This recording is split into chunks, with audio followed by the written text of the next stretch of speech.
What's happening, everybody? Another episode of Off the Yard. We're outside today. It's a beautiful day. So I decided to make the video on the stoop. I remember I used to have stoop sessions back in the day. I'm thinking about bringing it back. Just getting off work. Ain't even really got myself together yet, but I need to push this content for you guys because you deserve it. This video is entitled Gangbanging, How It Changed My Life for the Better. Now, of course, that's clickbait. Not really, though. Stay with me. So, being a gangster, being a gangbanger, from going a soldier, a newbie, or whatever, all the way up to the top is how it went down. And there's a lot of people in the comments saying, oh, this is not, whatever. I ain't worried about that. I know the truth about things. I know what really went down and all that. Let me get down here with you. So, at the end of the day, people join gangs for different reasons. People join gangs for street credit. People join prison gangs because they don't have any family. They don't have anybody to write. They don't have anybody to talk to. They have nothing. Nothing. So they see a brotherhood, man. They see guys dapping it up, having a good time. Men. The problem with gangbanging is that you get a lot of bad apples. No matter what your paperwork is, no matter what your lit is, no matter what any of that stuff is, you're always going to have somebody who's going to tell. You're always going to have somebody that's going to fold under pressure. And there will be pressure. Just as soon as I'm sitting here, there will be pressure. There's going to be pressure from other gangs. There's going to be pressure from the police. There's going to be pressure from the administration. There's going to be pressure from FBI. Now, it's one thing to get questioned by the FBI. I mean, by the cops or an investigator or whatever, dude. But when you start having the FBI talk to you about things, yeah, that's a different animal. I think that there needs to be a real discussion about why people join gangs, the ins and outs of gang politics and all that. But in this video, I'm going to talk about it really did in a lot of ways, change my life for the better. So I'm going to start off with saying, when you become a gangbanger, when you become a part of an organization, you have rules that you live by. You have a code that you're supposed to live by. You know, and there are some guys that really do live that life, man. They're about that life. They're disciplined. And being disciplined in prison is kind of a must. It's odd to me sometimes when you think about it. We are these crazy, wild, non-disciplined, no structured having people on the outside. We go to prison, all of a sudden people want to be men of honor, men of discipline. I'm disciplined. Whatever. You were robbing your grandmother's pocketbook 8 months ago. Don't tell me you're a man of honor. You know? Get out of my face with that. And there's a lot of guys like that, man. A lot of dudes that are just funny to me. Disciplined. But you're begging mom for $20 on your canteen. That is. I became very disciplined. I was one of those people who I was very militant. You know, I worked out 2, sometimes 3 times a day.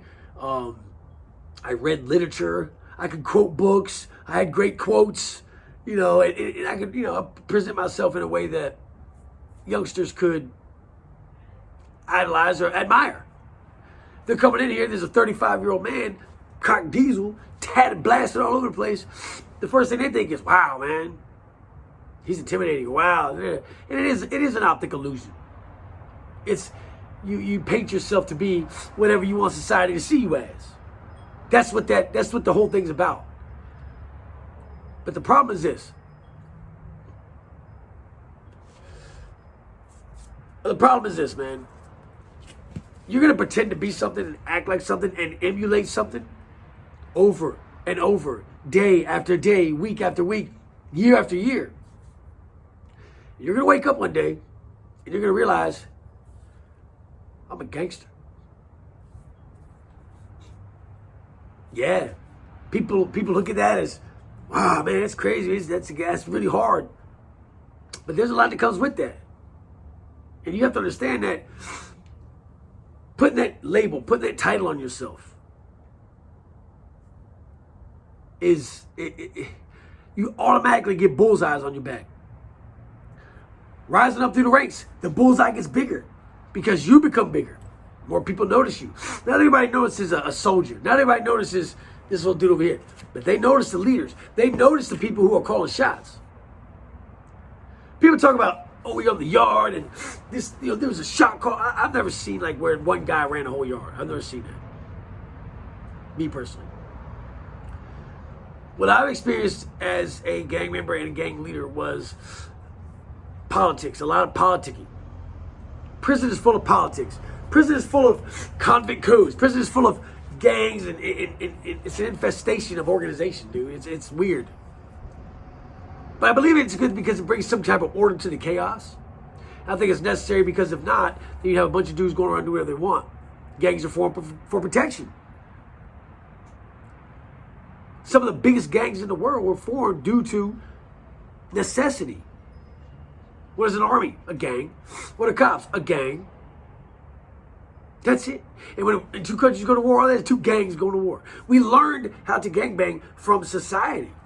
We learned how to gangbang through watching our political administrations. They taught us very well. And we use a lot of their structure. We use their terminology. Lieutenant, sergeant, capos. There's all types of names for gangsters. But at the end of the day, you're just a gangster. You go from being a thug, putting in work, to being a full-on gangster. Now, a gangster doesn't think about fist fighting in the street. A gangster doesn't think about, I'm not going to run around in the dirt with this fool. There's no money in it. That separates a thug from a gangster. As I rose up, all I thought about was profit, profit, profit. Respect was cool. We had the respect. We earned it. We gained it. How do you earn respect in prison? I'm going to tell you what you do. You display a certain degree of violence. You lift the yard, know what time it is. You might not be the biggest gang, but you're the scariest. You're the craziest. You'll put in work. You're with that shit. Right? All the stuff you hear in the songs and the music, we're doing it there. It's not a game. It's not, it ain't like out here where like, you might tussle here and there and shit like that, but in prison, it's full on hand-to-hand combat. There's no pistols. There's no weapons. There's no drive-bys. It's just these. A lot of these youngsters don't know how to fight. They can do this, but they can't do this. And that was what separated an old convict from these younger dudes. Older convicts, I'm in my 40s. I'm 44 years old. I grew up in the system. Fist fight. I grew up in a world fist fight.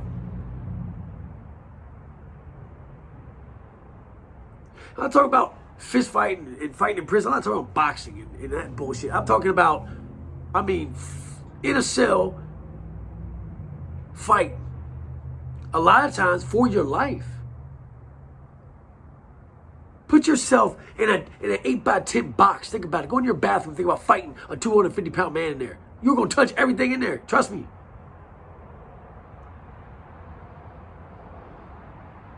And if he's scared of you, he might pull that thing out.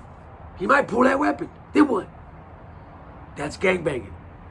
Now, what gangbanging did teach me that bettered myself was it taught me how to read people. It taught me how to manipulate situations to my advantage. It taught me how to understand that my opinion isn't always correct. It taught me to listen. We'd have a church and we'd have 40 guys on a fence line. All of them got a voice. Some gang leaders don't let their guys have a voice. It's all about what he says. Yeah. It's me. Nah. You don't earn a man's respect by telling him what to do. You earn a man's respect by listening. By trying to understand what he needs. How do you recruit? I could take 1 or 2 laps around a prison yard with a newbie, and I would already know what he needed. He might need a father figure. He might need a brother. He might need an arm around. He might need a couple attaboys every now and then. He might need some money. Whatever they need, I'll provide. Why? Because I need them to fight for me. You can try to use that fear tactic stuff, and it might work for a while. But eventually, men have pride. And men don't want to be told what to do. Men want to have a voice. I wasn't trying to have a bunch of yes men around me because yes men were weak. I wanted free thinkers. I wanted people who could understand what I was trying to do and maybe help me to create what I was trying to create. Let's be the leader. But by being a leader, you are automatically the face of that whole organization, man.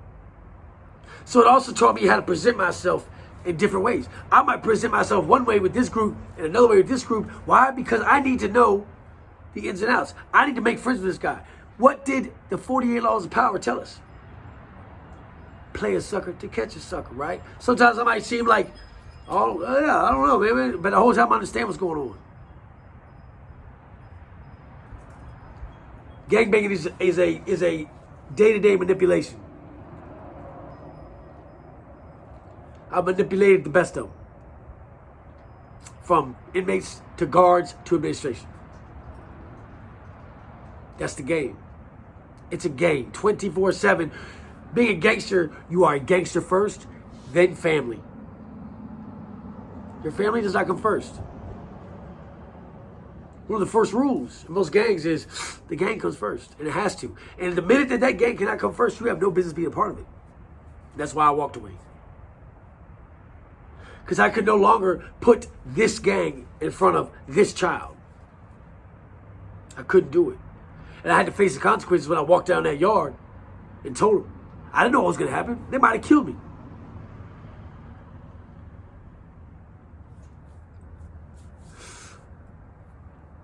I learned discipline. I learned to spot weakness in people very fast. A person will show you their weakness immediately. And once you see it, they've already shown you. So don't be surprised later when it pops up. Don't be surprised later when it's time to go to war. Hey, where's such and such? Where they at? They already showed you. You knew where they were at. You knew they weren't going to show up deep down. You were hoping they did, but they're not. And when it all falls and you're sitting in that hole and you're sitting there alone and all your guys are starting to tell,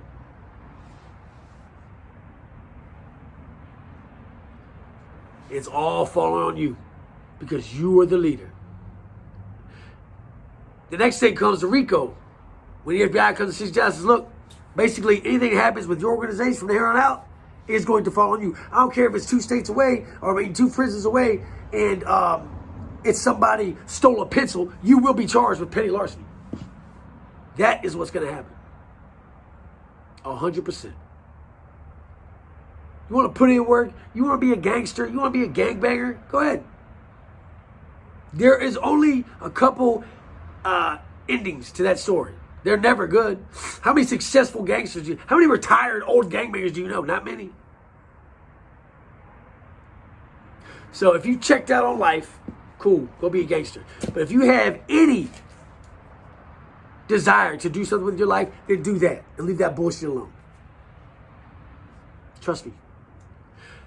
When it all fell, I'm gonna have the guy on here. He's been on here before, but he's also doing the music channel with me. But this dude, Corey MTM, he was one of the only people who sat back in that hot ass hole with me for months while they did their investigations, and they were putting it all on me. And he sat right there with me.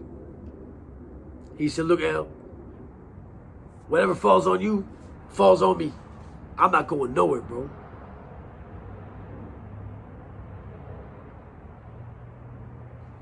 It didn't matter at that point how much good I had done for these guys, how much money I'd helped them make to send to their families, how much work I had put in, how many holes I had poked in my body for these men so they could use the damn phone without paying. It didn't matter. Self-preservation, bro. Lance, L, I love you, bro, but I can't take this rap with you. I can't do this 20 with you. What happened to brotherhood for life, bro? What happened to all that death before dishonor shit? What happened to that loyalty tattooed on your face? What happened to all that? I told these dudes, go look at them stupid tattoos you got on your body and understand they mean nothing. Cover it up. If you got loyalty, put a diss right here. I sat back there and I was getting kites from different guys in my organization. I think it's time for me to go ahead and bow out, Al. I'm sorry, bro. And then the other guy we had three capos in our state. Now they want to branch off. Why? Because it was all going to fall on me, and I knew it. No more birthdays. Bye, son. Sorry I can't be there for the rest of your life because I chose to be a gangster. I'm sorry I couldn't put you first because I wanted to be a gangster. I'm sorry that I put a bunch of disloyal, unworthy, no honor having ass dudes in front of you, boy. Ha. Now you think I did that? No. Another thing being a gangster taught me was courage. I sat back in that hole for 6 months. I was in one hole for 3 months. They shipped me to another prison, kept me in there for 3 months. They didn't want to let me on the yard. I had too much juice. They didn't want me doing that stuff there. They heard what I did in Greensville. They wasn't trying to have that at Augusta. They already had a gang problem. I would have been icing on the cake.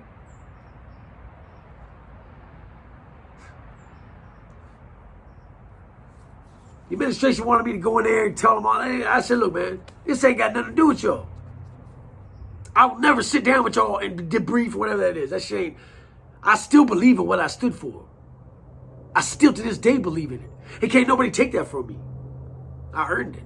I've kept to my word. I didn't rat. I wasn't no punk.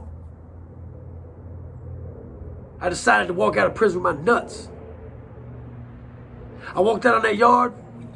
I said, look, I need to talk to everybody. So we all come out on the yard when I got released out of the hole. About 20 of them there. And these guys were not, these are rock and rolling ass young boys, boy. They was all about it. And when I walked down the yard, it was love, bro. Oh my God, Ellen's here. Finally. We get to know the knowledge. We get to know that we're about to find out what this shit really was about. What he brought here.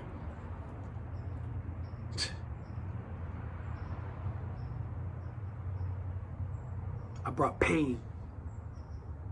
I brought chaotic violence, unnecessary violence, there was death because of me.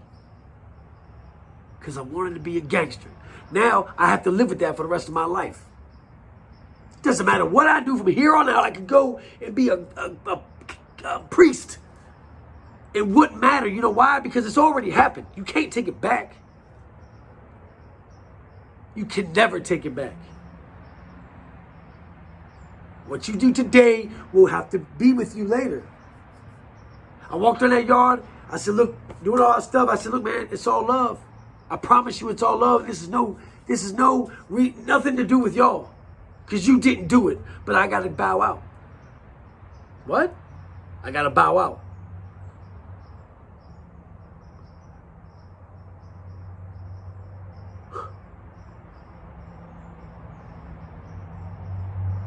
Now, there was a discussion afterwards. And there were some dudes that wanted to poke me up, man. I ain't gonna lie. They were hurt. They were mad. Pat Paul was leaving. But there was also dudes that said, look, man, first of all, if anybody in this organization has earned the right to do this, it's him.